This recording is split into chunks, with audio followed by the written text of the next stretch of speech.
상대방의 욕구를 파악하는 데에는 여러 가지 방법이 있습니다. 그중 몇 가지를 소개할게요. 1. 경청하기. 상대방이 말하는 내용을 집중해서 듣는 것이 가장 기본적입니다. 말 속에 드러나는 감정이나 반복되는 단어들에서 힌트를 얻을 수 있습니다. 2. 비언어적 신호 읽기. 말뿐만 아니라 상대방의 표정, 몸짓, 눈빛 등 비언어적인 신호도 중요합니다. 긴장하거나 편안해 보이는지, 긍정적이거나 부정적인 반응을 보이는지 살펴보세요. 3. 질문하기. 상대방에게 직접적으로 그들이 원하는 것이 무엇인지 물어보는 것도 좋은 방법입니다.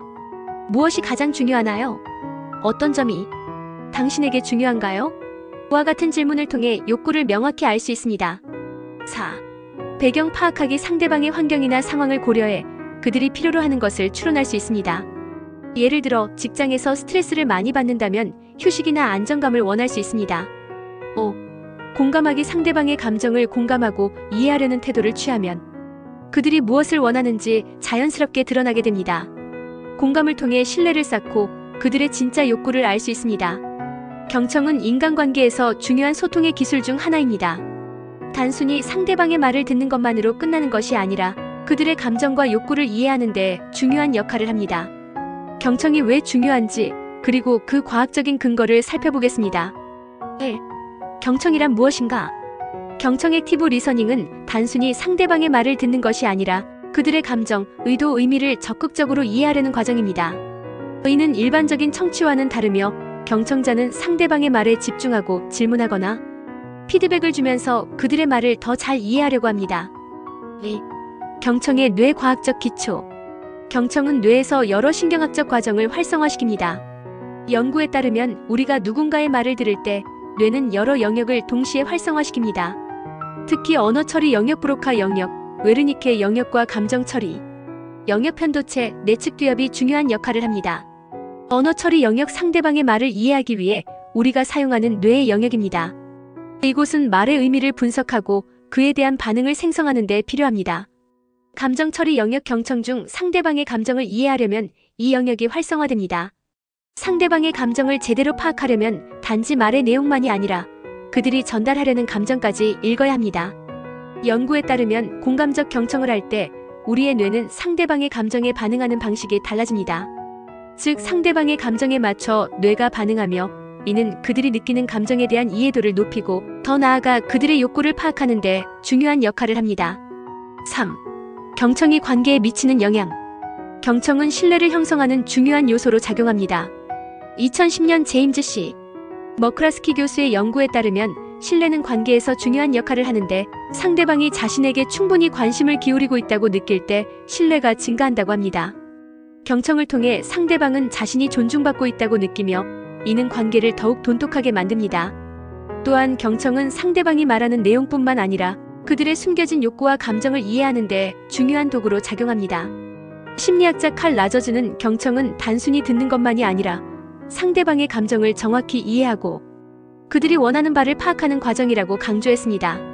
경청을 통해 우리는 상대방의 필요를 더 잘 이해하고 그들의 요구를 충족시킬 수 있는 방법을 찾을 수 있습니다.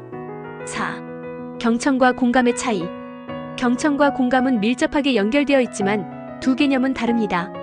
경청은 상대방의 말을 주의 깊게 듣는 행위이고 공감은 그들의 감정에 대해 정서적으로 반응하는 것입니다. 공감을 잘하기 위해서는 먼저 경청을 해야 합니다. 연구에 따르면 경청이 없으면 공감이 제대로 이루어지지 않으며 이는 관계에서 갈등을 일으킬 수 있습니다. 예를 들어 누군가 자신의 이야기를 하고 있는데 그 이야기에 제대로 반응하지 않으면 상대방은 무시당한다고 느낄 수 있습니다. 이로 인해 관계에 대한 신뢰가 약해지며 의사소통의 효과성도 떨어집니다. 5. 경청이 심리적 건강에 미치는 영향. 경청은 단순히 관계를 좋게 만드는 것 이상의 영향을 미칩니다.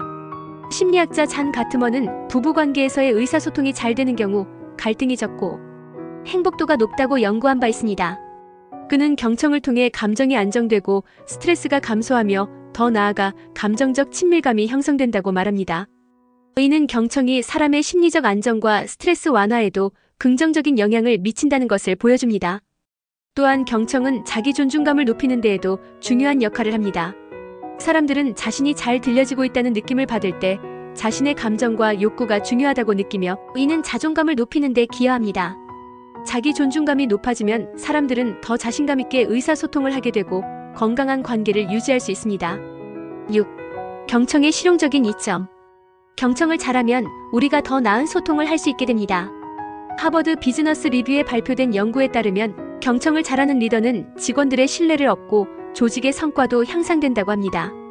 경청은 문제 해결을 위한 중요한 정보를 얻는 도구로 작용할 수 있으며 팀워크와 협업을 증진시킵니다. 또한 경청은 고객 서비스에서도 중요한 역할을 합니다. 고객의 불만이나 요구사항을 경청함으로써 더 나은 서비스를 제공하고 고객 만족도를 높일 수 있습니다. 결론. 경청은 단순히 듣는 행위가 아니라 상대방의 말을 깊이 이해하고 그들의 감정을 공감하며 관계를 개선하는 중요한 기술입니다. 과학적으로도 경청이 뇌의 여러 영역을 활성화시키고 사람들의 심리적 안정감을 증진시킨다는 연구 결과가 있습니다. 또한 경청은 신뢰를 쌓고 관계를 개선하며 궁극적으로 더 나은 소통과 협업을 가능하게 만듭니다. 상대방의 욕구를 파악하기 위해서는 경청이 필수적이며 이를 통해 더욱 풍부하고 효과적인 인간관계를 형성할 수 있습니다.